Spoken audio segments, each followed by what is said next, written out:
आपण सर्रास एक शब्द ऐकतो, तो म्हणजे व्हायरल झाला. व्हायरल म्हणजेच व्हायरल फीवर. हा व्हायरसच्या संसर्गामुळे येणारा ताप आहे. हा आजार नसून व्हायरस शरीरात गेल्यानंतर इम्युन पॉवर किंवा इम्युनिटी त्याविरुद्ध काम करते आणि त्यावेळी येणारा ताप म्हणजे व्हायरल फीवर.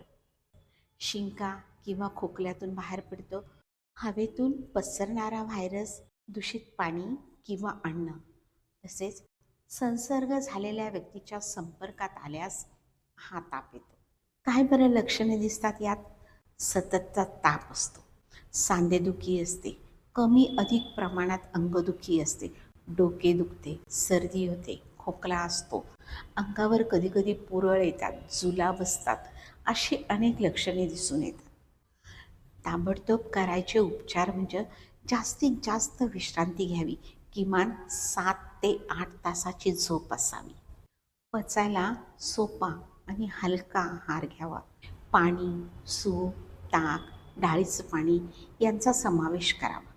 ताप असल्यास औषधे डॉक्टरांच्या सल्ल्याने घ्यावे.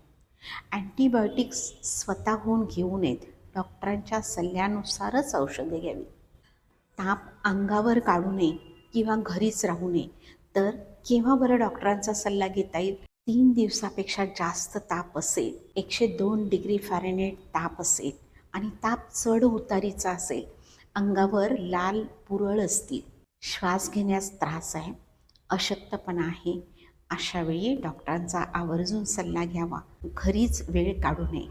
तर अशाच माहितीसह आपण पुन्हा भेटतोय एक पाऊल आरोग्याकडे. धन्यवाद.